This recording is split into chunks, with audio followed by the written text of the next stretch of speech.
বিগত বৰ্ষৰ দৰে এইবাৰো নগাঁৱৰ কচুৱা জুনিয়ৰ আৰু কচুৱা তিনিআলি মহাবিদ্যালয় প্ৰাংগণত দুদিনীয়া বৰ্ণাঢ্য কাৰ্যসূচীৰে অনুষ্ঠিত কৰিছে নৱাগত আৰু আদৰণি সভা।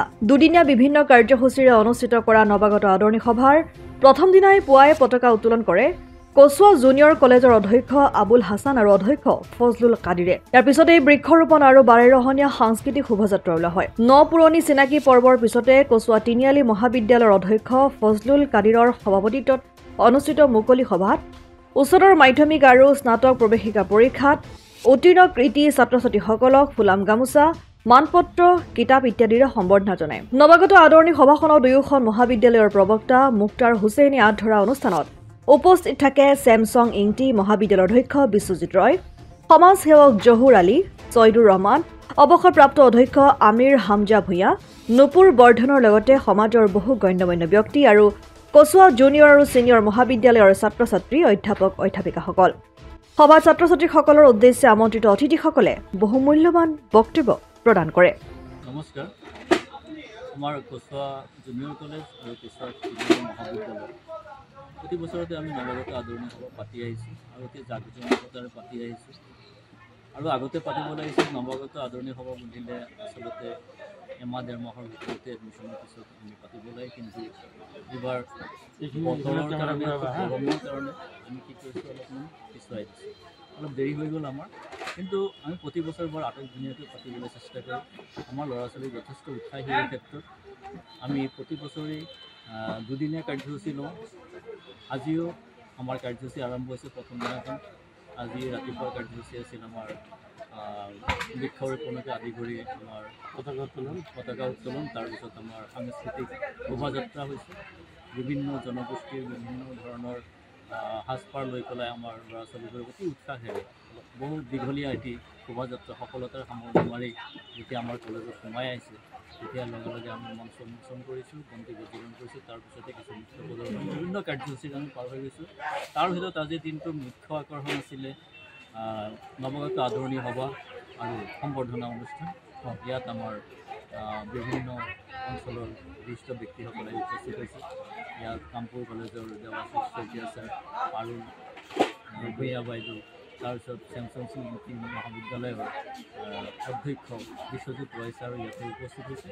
বৰ গাম্ভীৰ্যতাপূৰ্ণ এটি পৰিৱেশৰ সৃষ্টি হৈছে আৰু ইয়াত অতি সফলতাৰে আমাৰ সভাখন আজি পাৰ হৈ গৈছে। আমি BA 6 ছেমিষ্টাৰ যিসকলে এবাৰ পাছ কৰি গৈছে, মেজৰত 17টা ল'ৰা ছোৱালী আছিলে আৰু মেজৰৰ 17টা ল'ৰা ছোৱালী ফাৰ্ষ্ট ক্লাছ পাবলৈ সক্ষম হৈছে।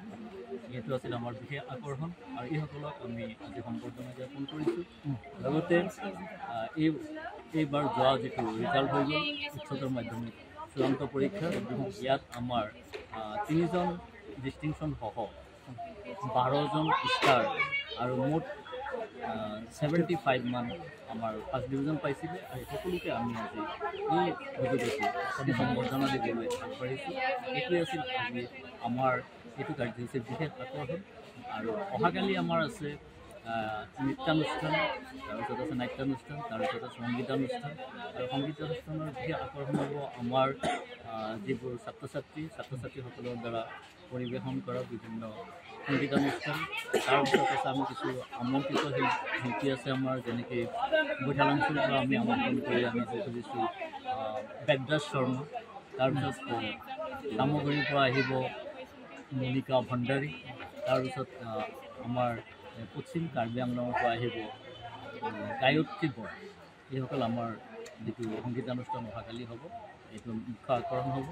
আশা কৰোঁ সকলোৱে ইয়াত আগভাগ ল'ব, সকলোৱে উপভোগ কৰিব। তাৰ কাৰণে মই আমাৰ সকলো ছাত্ৰ-ছাত্ৰী, এই অঞ্চলৰ সকলো বিশিষ্ট ব্যক্তিসকল, এই সমাজৰ সকলো সংগীত প্ৰেমী ৰাইজক আমাৰ কলেজত আহি আমাৰ ছাত্ৰ-ছাত্ৰীক এইবোৰ অনুষ্ঠান পৰিৱেশন কৰাত যাতে উৎসাহ জন্মায়, তাৰ কাৰণে সকলোকে মই আমন্ত্ৰণ জনাইছোঁ, যাতে আহি আমাৰ এই অনুষ্ঠানখিনি উপভোগ কৰে আৰু মোক সহযোগ কৰে আৰু বিভিন্ন পৰামৰ্শ যাতে দিয়ে, যাতে আমি কলেজখনৰ এনেদৰে আমি প্ৰতি বছৰে অনুষ্ঠান পাতি যাব পাৰোঁ। যিবোৰ ভুল ত্ৰুটি আছে সেইবোৰ যাতে আমাক আঙুলিয়াই দিয়ে, মানে আমি নথৈ আনন্দিত হ'ম।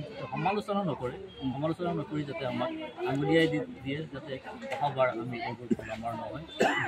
এইখিনি কৈ 2024 নম্বৰ আজি ডিগ্ৰীৰ ছাত্ৰ-ছাত্ৰী হৈছে মুঠ 17জন আৰু জুনিয়ৰ কলেজৰ যি উচ্চতৰ মাধ্যমিক বিদ্যালয়ৰ এইখিনি ফাৰ্ষ্ট ডিভিজন 75 আৰু এইখিনি ফাৰ্ষ্ট ডিভিজন 75 ডিষ্টিংশ্যন সহ